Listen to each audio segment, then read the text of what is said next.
Take it away. I like the word chat because we have not choreographed this talk. But we will contribute and try to hand things off to each other. We've selected a few things that each of us will talk about. Can I give my introduction? You may give your introduction now. Okay. Yo me llamo Margarita de Hodgekin. Y Brian y yo estamos aquí para mostrar y contar sobre nuestro viaje a Ecuador. My name is Marjorie Hodgekin, and this is Brian Hodgekin, and we are here to tell you the story of our trip to Ecuador.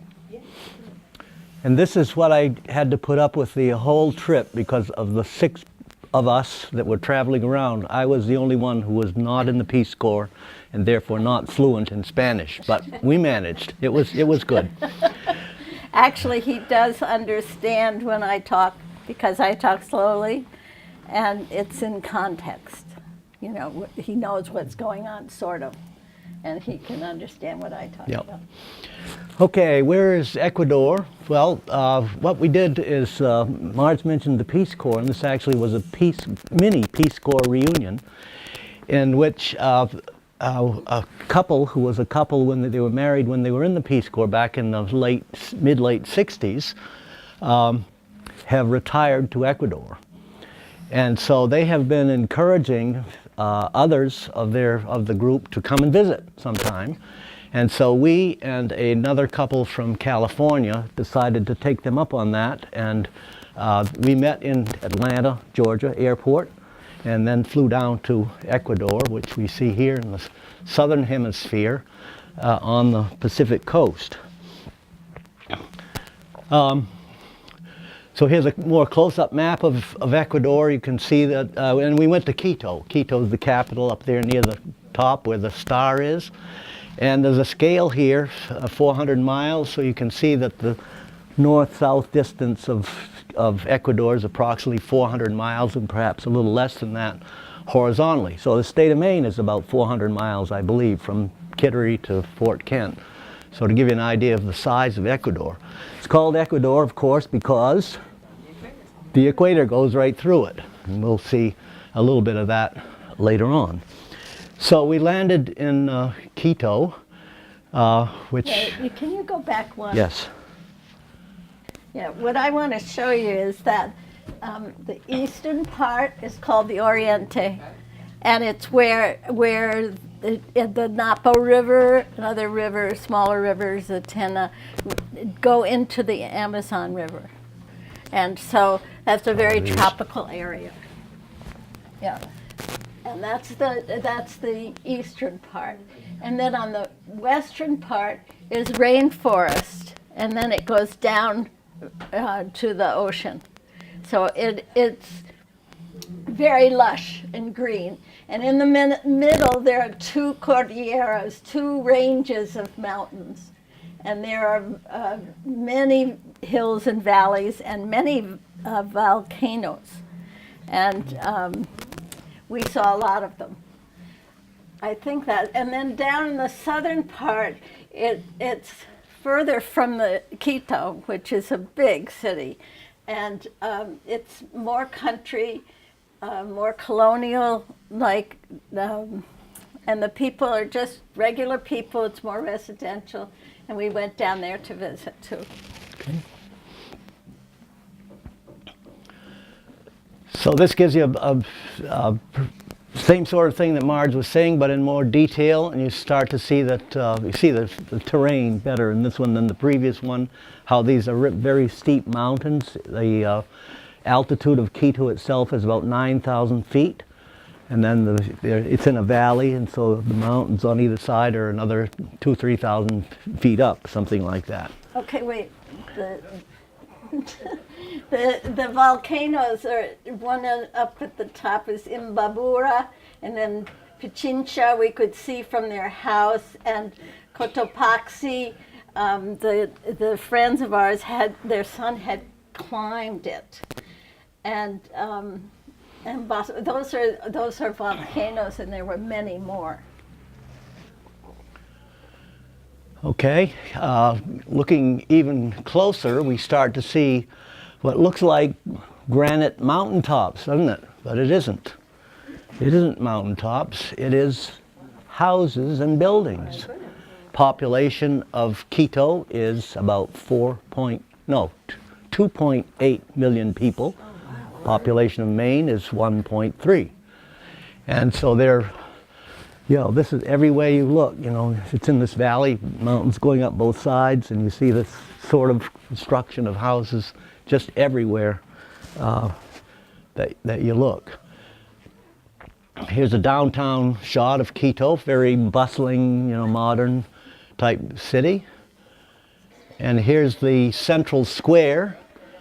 This is the old church, kind of the former colonial era church, government buildings, and activity. This was just a regular midweek day, and people all over the place chatting, as you heard, in the old town. Yeah. So what we're going to do, because we were visiting friends, this isn't a regular tour. What we did, we were kind of embedded. The people lived there. The two people who lived there were our hosts and also our guides for a good part of the time. And so they did not stop their lives. They're very busy in terms of work with the church. They work with Rotary a lot. They have projects, and so they had fit us in some of that activity and took us places that they wanted to go anywhere. Took us to show projects that they had. So we have project in and around Quito. We have a project in the jungle, the Amazon to the east, cloud forest to the west. Mixed into that, more around Quito area, were arts, crafts. When I say area, I mean surrounding towns, arts, crafts, and culture. And then we made some new friends down in Cuenca, which is another, 200 miles south or something like that. So we're going to follow that outline. Here's the gang, Marge and Brian in front here, and then our hosts are Bob and Marcia Almquist, and Marilyn and Jim Garrison went with us here from California. So this was the first day we were there, and we ate in this very lovely, elegant restaurant with food, typical food of Ecuador. What would be typical food? What would be A lot of corn, beans, rice, yeah. Mm-hmm. Mainly corn. A lot of corn. Soup, corn. A lot of corn. Yeah. Creamed soups, and it was hard to explain. Yeah. They used the puffed corn, and with the soup they would put grains and nuts and seeds and the puffed corn on top of the soup, and then there were a lot of fresh greens and ceviche, and I can't think of what else we had, but it was good. Yep. Yeah. We don't have a slide of it, but going around, not right in the main city, but anytime you got out on the outskirts where people had a little plot of land, corn. Backyard corn, side yard corn. Very, very interesting. Our friends did not live in the center of the city. They lived out in the suburbs, we'll say, and this is their house. And we stayed there a good part of the time. We came and went, visited other places, stayed overnight, occasionally in other places. Yeah. Turn it over to you, Marge, to talk about the project in general. So Bob and Marcia were in the Peace Corps with me, and actually their whole lives they've lived in Seattle, raised their children there, and they worked really continued as Peace Corps workers for pay.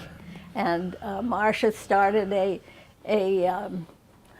safe home for Latinos to come and learn English and find work. And Bob managed a home for homeless, an apartment house for the homeless, where there were services of counseling and and Alcohol Anonymous and other programs. And so when they came to Ecuador, Marcia's brother lived there and had lived there for quite a while. And he was very involved in Rotary Club, Rotary Quito. And so Bob and Marcia got very involved with Rotary. And they also found the only English-speaking church in Quito, and we went with them to church on Sunday, and it was more an Episcopal service, but it was ecumenical, really, because people who live there, who speak English, wanted to go there, and it was very nice. I brought the program. So this is a service project that Bob participates in. It's an after-school program, and the poor people live at the much higher up places around Quito. And the hills you see are full of these little houses and apartment houses. And the kids who were in this program would have been on the streets after school because their parents both had to work. And if they had parents or whatever the situation was, they came to this school. Go ahead. We went up the hills.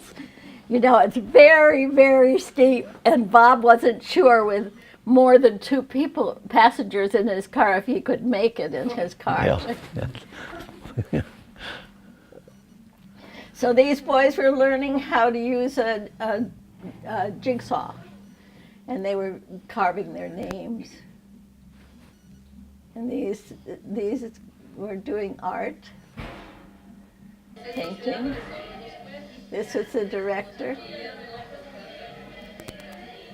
It's a very upbeat place.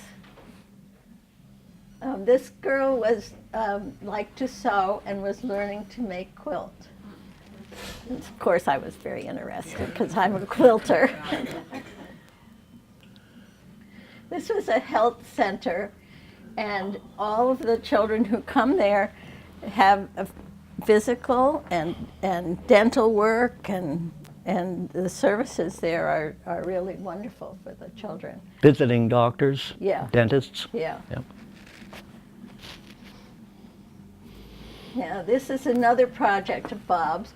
It's called the Rotary Water Project, and it was out in the country, and up in the hills. These are the way they farm. Most of it is corn, but also alfalfa and other things, and they raise cattle. And so, the next picture, they built this tank water reserve so that the farmers could get water to water their fields in dry season. And the water project was to take, this is at a very high altitude, and the other project was at a lower altitude. And so they could get the water to come across a valley to the other side, which was at a lower altitude. And it was the siphon effect that the water would go up and then still have a way to go, and would then be able to be used to water the fields on the other side of the valley. Yeah. And it was a pretty complicated project and very successful. We drove from here to there, you know, drive through the countryside. It took us 45 minutes maybe to get there driving. It's long ways, you know, down and winding around, and this is where the water ended up, and then from here it went downhill to irrigate fields. And this was up a pretty steep hill. You really can't see it, but it was. Yes. Mm-hmm. Yep. Like this, and then spilled over. Yep. So another project they have is a computer room. They've built in the high school, and in the elementary school they started a food program for. They built a kitchen and had got food program coming, and so we went to visit the elementary school first, and the kids wanted to know their name in English. And so that was our conversation, and they were all very excited. This is one of the first grade classes, and they were learning the number 8 and counting 8 things in magazines and cutting them out. Number ocho, actually. Yeah, ocho. And this is the computer room, which was very nice. And people from the community all around come there to use computers when the classes are not there. So this is, okay, we were there at Bob and Marcia's for 2 days, and we saw a little of Quito, and we saw Bob's projects, and then we flew to Coca, and then drove to Loreto. And the river, Napo, is here. So then we drove back roads to an eco lodge, which Marcia had designed the cabins with the owner. And she had worked for years when they visited her brother on finances for this lodge, because the guy who ran it was a big ideas person and very creative, but he wasn't too good economically. And so Keeping Marcia track of the tried grant to money and keep so him forth, in you know. line. And, I'll let you talk about the school. It was just a fabulous experience in the jungle. It's called, you probably can't read that, it's called Yachana, and in Spanish in the bottom line, it's translated roughly a place of learning. And so it's a school. So they have this lodge, this eco lodge that we stayed at, paid money, to stay there, and the income from that they used to put into the foundation, which is the school. What's an eco lodge? Ecology is very important. Yeah. And Sustainability, taking care of the earth, doing things that are good for the ecosystem. The opposite of digging for oil. And so I don't want to read all of this, but a place for learning, and the projects that they have, that they support, are education, sustainable agriculture, renewable energy, entrepreneurialism that benefit local indigenous and mestizo youth from the Amazon region. So they're involving the youth of that region. And we will see one of those at least who was working at the lodge, yes. Is everybody fluent in Spanish, or are there multiple languages that? There are multiple languages. There are 4 different tribes, that maybe 5, but we were mainly with Quechua people, and a lot of them do speak Spanish, but some don't. We visited a home later while we were there, and they made chicha by chewing the masticating the yuca and then chewing it to get the saliva, which makes it ferment. And it's the most nutritious food that they eat. And we watched them do that, which was very interesting. Yep. We tasted the chicha before we knew that they chewed it. This is Douglas, the Renaissance man who can't keep track of money, but is full of ideas, and he's very clever mechanically and so forth and so on. And so this is a device, we think it's for husking corn. We couldn't remember exactly, looking at these slides, what it is, but you see there's a gasoline engine here and some kind of a compressor or something there. And there's a rotary thing there, and you put the stuff in, whatever it is, corn we think, into the barrel, and something happens in that barrel which we don't remember.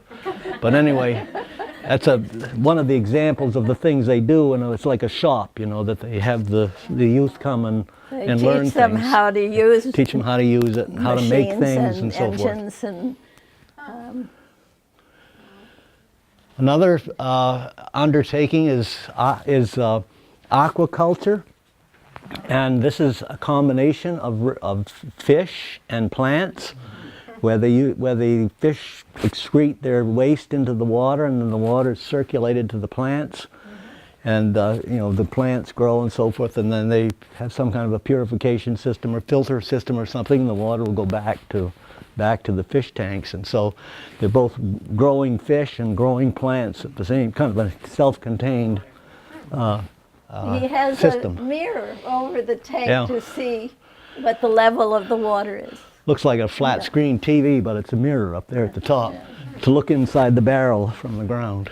But Very- also, it's important to know that he is selling the Eco Lodge this year, and he's built this school for youth, and that's what he's going to be focusing on.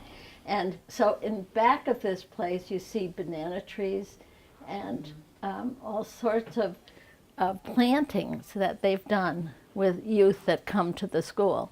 And they have new dorms, and so the agricultural practices are taught also. And he's just amazing, an amazing person. So this is where we stayed at this lodge. There were these cabins. We were in the one that the picture's taken from, but it was identical to the one next door. We also, in addition to visiting places, we also played tourists some of the time. And of course, you go to the jungle of Ecuador, you got to go bird watching, right? So this next little film clip is our foray into bird watching. Riding in a truck, this is our guide and bird expert. He would bang on the Alfonso. cab when he wanted us to stop and see Yeah. a bird. Yeah, so the driver would know when to stop. You know? Stop, turn off the engine, and then he'd Yeah. point out, there's a bird over there, and everybody would do this. What kind of birds did you see? Oh, many different ones. The Oro pendula is the one with the very long nest.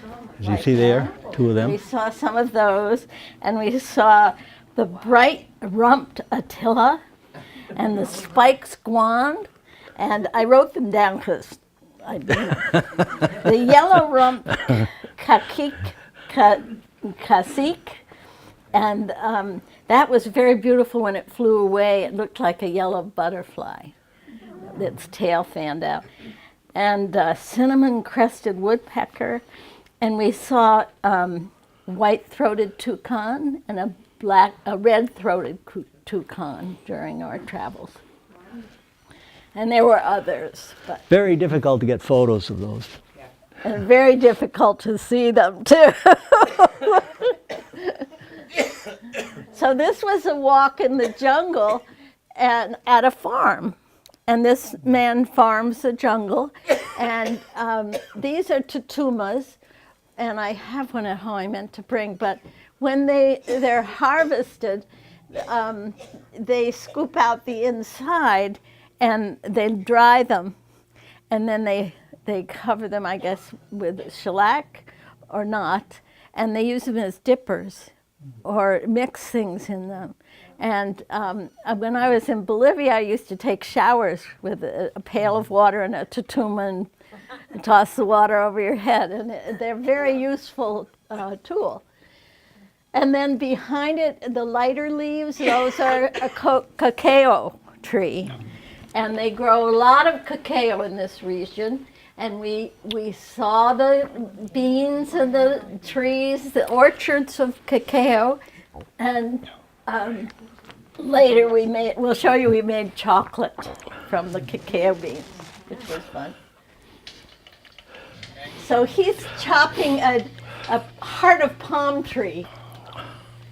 And he also chopped a palm that they used, chopped down a palm that they use for baskets and showed us how they use them. So he has peeled all the layers of the heart of palm, and you keep peeling it until you get to the tender part. He spoke very good English as well as Spanish, and was a very good guide. This is where we ate our meals, and that was the kitchen building behind it, and we did some cooking. We what was the food we picked? I don't remember. but we cooked our own meal in palm leaves, and we, chop up the food and put it in there, and then I can't remember what it was, but it was delicious. We unfolded it on the table and ate it out of the palm leaf, which was really interesting. And this is the chocolate. You can see the chocolate beans, and then we pressed them. This is like a meat grinder. Remember the Yeah. hand crank meat grinders? Except in this case, it was a press. You squeeze the chocolate So then we sauce out. took that chocolate into the kitchen and put it in a frying pan and mixed it with some milk and sugar. And we tried it every time we had a spoon of sugar. We tried it to see if it was right yet, and then we tried it again until it was That's just about right. 70%. Now then it's it- 60%. And so then we ate it on bananas, and it was delicious. It was a real thrill to see that. They ferment the shells of the seeds over 24, 48 hours. And Before this. before this. So then we sat at the table and cracked them open and got the seeds out. And then this was the next step. Now this is the Napo River. And we were on our way down the river to the home of one of the Quechua, Little village, actually. yeah. It was a village, but it was a residence. Yeah. And the head of the household was not a shaman, but a healer. And people came for healing. This was his healing gazebo or shelter, and we were being blessed. Cigar. Yeah, he smokes a cigar and blows the smoke on you, and then does the leaves around you. And it was a form of cleansing and blessing, and it was very interesting. We were supposed to be in a meditative pose, state, relaxing and letting things happen. You notice we all wore boots. We did wear boots a lot for protection. And this is Jim, Marge, was it because of the rain and the mud, or partly Yeah. some critters? critters, Yep. And the boat, getting in and out a lot of the of boat. bugs, Yeah. insects, snakes. We didn't see any snakes, but you never know. And they wanted to protect us, so they provided the boots. This is Jim blowing a blowgun. Practice how they used to do it. They don't do this particularly anymore, but He was trying to hit that hit papaya. the papaya on the stick right there. It's long and it's fairly heavy, and so you had to get good at it. Give a puff of air and go shooting Yeah, out. I hit it. Marge hit it. Yeah, Marge hit it. Yes, I was. I didn't get a good. picture of I that, was the only unfortunately. one. She's making the quiche. That's Yucca. She's pounding. Yucca, yeah. Yucca making the quiche. And then they chew it. Yeah, they chew it. See that woman? While they're in is the process. The woman that chews it, and only certain saliva works. So she was the woman whose saliva was chewer. good for fermenting the chicha.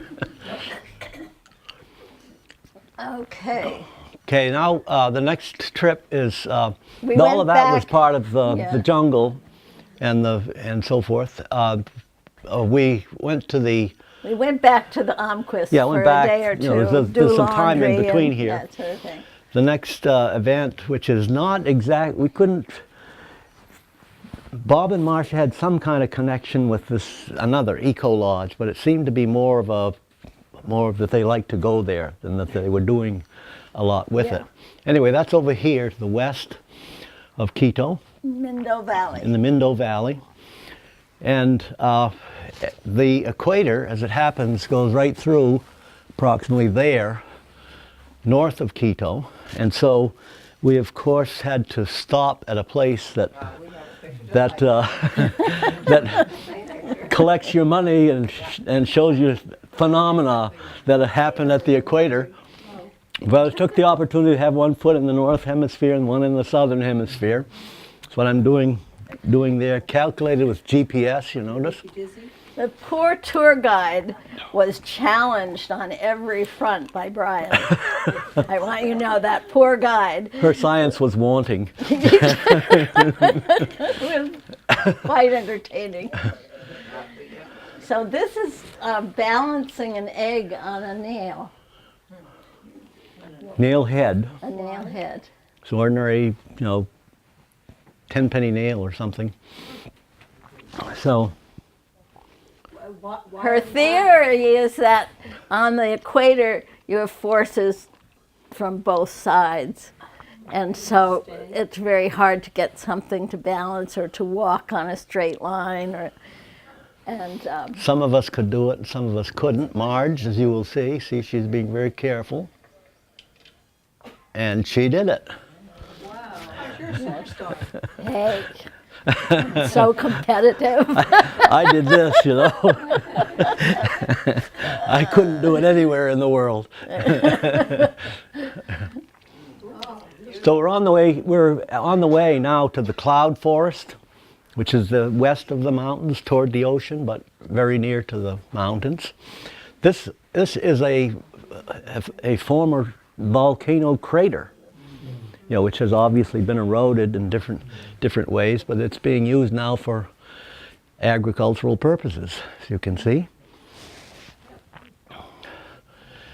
When we got to this lodge, you had to get there. The last step was to go across a raging stream on a tarabita. A tarabita is a rope or cable bridge consisting of a cable that you can move things back and forth, and there's this hanging cage under it that carries freight or people. And here is Marge going across. And here am I coming across in 3 steps. This is where, that was the lodge we stayed in.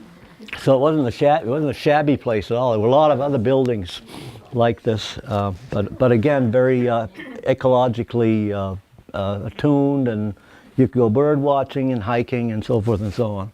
These people built these buildings themselves. The wife Materials for the building. around in the forest. Yeah. They were bamboo and palm, and very nice bathroom, very nice sleeping. It was a little mildew smelling, but otherwise it was very nice.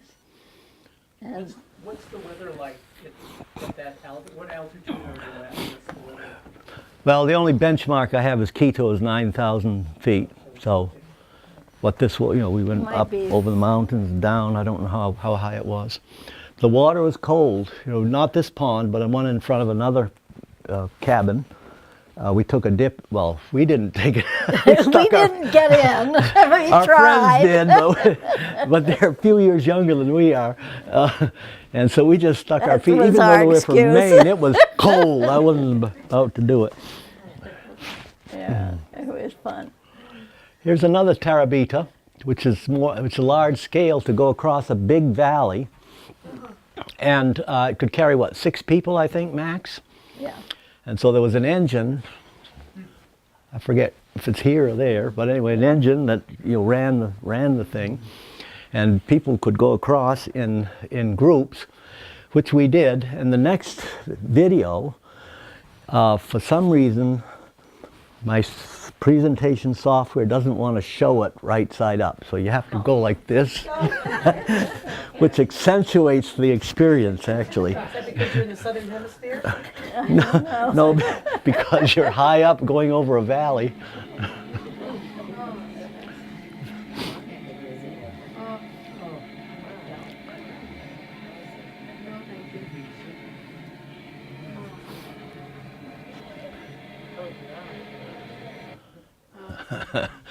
That was fun.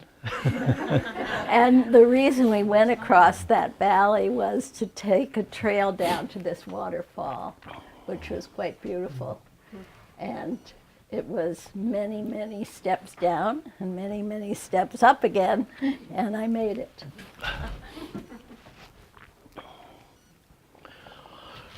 Moving on to arts, crafts, and culture. We experienced arts, crafts, and culture in Quito itself and in the surrounding area, specifically, surrounding area, towns more or less north, northeast. So we're not going to take you on a tour. We're just going to show you some of the various art and crafts and so forth that we did experience. This is a museum which contains the art of a Ecuadorian artist, which Marge will say a little bit about. Oswaldo Guayasamín. And I have some of his work. But he was a wonderful artist and very revered in Ecuador. And first of all, he grew up as a Quechua boy whose mother died when he was very young and who grew up in poverty and struggled. And he started painting when he was little, 6, 7 years old. And he painted the pain of poverty. He painted people who experienced the Nazi concentration camps. He painted people who suffered in hunger and in poverty. And he went over to Spain and painted the Spanish Revolution, the war there. And his paintings were very expressive. This is one of them.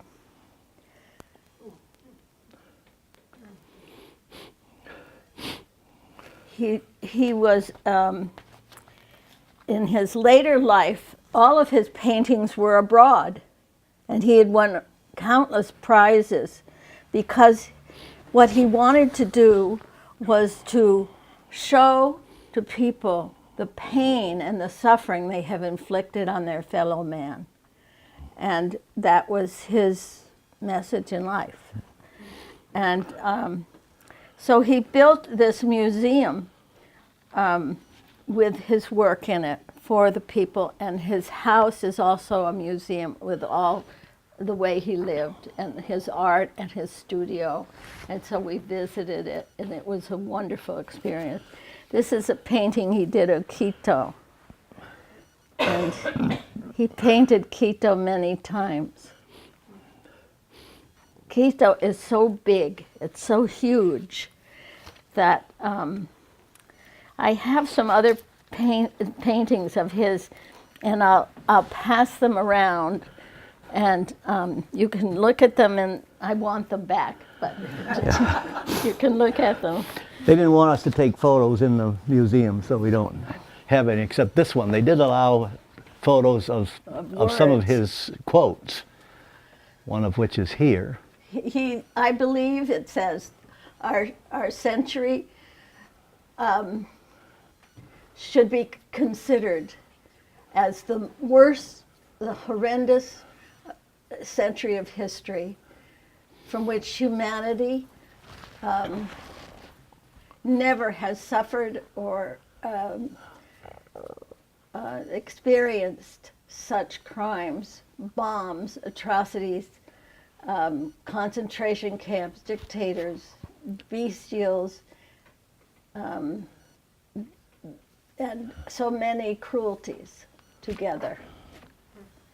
And he just, when you go through that, he does give you the experience, and the real makes you think. And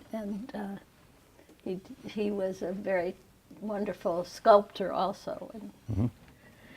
Okay. Street art in Quito. Went to the History Museum, which was in the Old Town part of Quito. I just picked a few of the exhibits. They're very creative, very well done exhibits. This is one of a lady praying with the candles and so forth. This is one of a village people, very, very well done, artistic and so forth. And various costumes. Marge mentioned the native peoples. They all don't wear the same thing. Each group has their own special way of wearing clothes. We went to an This is embroidery when I place, bought this blouse. Yeah. little town north of Quito. And this is all hand done. These women, it's all one town, and they all embroider designs. And then we went to another town in which they were weaving, and this was a family that weaves these beautiful rugs and wall hangings and ponchos and, By hand. shawls by hand. And they have the belt around their back and sit back and hold the loom up, and then he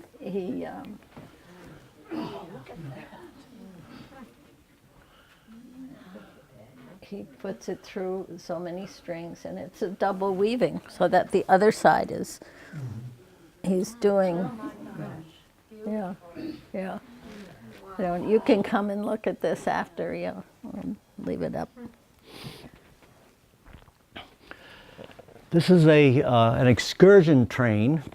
It's called the Liberty Train, and it goes once a day from the town of Ibarra up to a town of Salinas, which is like the same spelling as our Salinas, California. In this case, it was called Salinas because the dirt there was high in salt content, and they extracted the salt from the dirt, which we'll see a little bit later. But when we got there, and the town is populated, and the area is populated largely by blacks who are descendants of slaves at one time. It's not clear to me when they became free, but maybe I saw one source said 200 years ago, during the time they were gaining independence from Spain. The black people were also free, and because they had been brought here to build the railroads, they stayed. They had developed their own community, so a lot of them stayed, and the people that are still here are descendants of those people. And we were greeted at the airport by a performance by several young ladies who were dressed and did a line dance sort of thing and balanced things on their head and so forth. And they got everyone else to get up and dance. Yeah.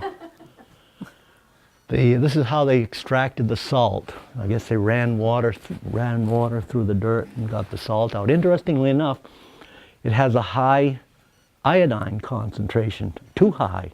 You have to remove some iodine in order to make it safe and palatable. Another town, Otavalo, Saturday market. This is called the Poncho Market because they sell a lot of tablecloths and table runners and ponchos and blankets but other things too. This was Marcia and Jim bargaining. That was their favorite stall, I think. Yeah. They go there whenever they visit. Herbs. Herbs and spices. Yeah. Quito to Cuenca, the last part. So that's the arts and crafts section. So then we went back to Quito, and we did a lot of walking around Quito with Marcia and Bob, and went to art stores. There was a wood carver in one of the art stores. I bought this necklace that was carved out of wood, and then we went to Ibarra after that, didn't we? Anyway. This is not in sequence. We just did Okay. it by category. Okay, so we came back, and then we went to Ibarra, and then we went down to Cuenca, and Bob and Marcia left. Down here. They did not go with us to Cuenca. We visited a family that Marilyn and Jim's daughter had lived with for 3 months when she was in high school. Okay. So this was a 10-hour bus ride, and it was tough. We were on the bus the whole time, and the only chance to go to the bathroom was in a 15-minute stop at lunchtime. And unless you used the bathroom on the bus, which I couldn't get myself to do. And it was strenuous. The people would come on the bus to give you food. Now, And vendors ride would get with on you. the bus in a town. They get on the bus at one edge of town, and they'd sell stuff and get off the bus at the other end of town. Yeah, and they would preach to you too. There were preachers that got on the bus, and they tried to get you to give money for a cause. And it was a bit much, but it was beautiful countryside. And we did see a lot of volcanoes and a lot of little towns, and it was very interesting. Do you think that food was safe to eat? Did you try the street food or? No. You had to pick where you ate and what you drank. Usually pick places that the water was okay. Well, you drink bottled water. Right. Yeah. Yeah. This is one of the volcanoes.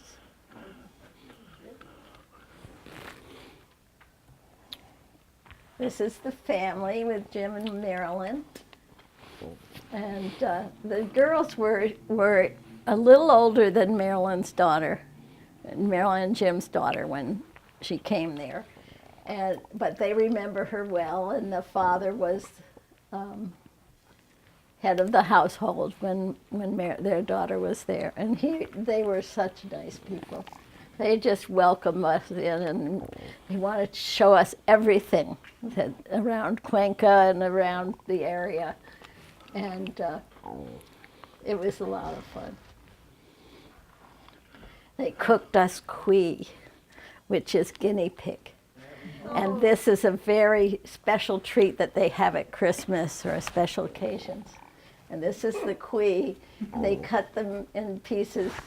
There isn't much meat on them, but it was delicious. It was more like chicken, rabbit. Yeah. And this is where the father lived, on this hill. And he owned all the land around where his house was, and the kids had houses there. This was sort of their retreat. And, Like a family compound.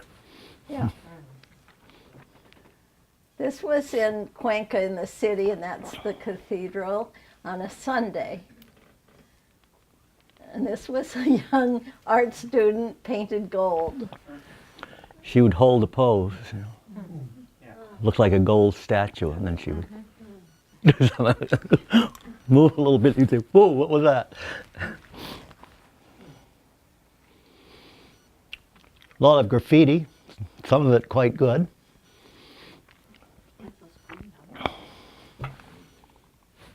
Galapagos Islands.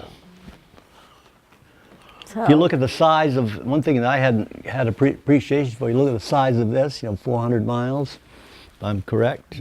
Those Priors, see how far it is out here? 600 miles out in the ocean. You can see why they developed separate species out there. They didn't have too much communication with the mainland.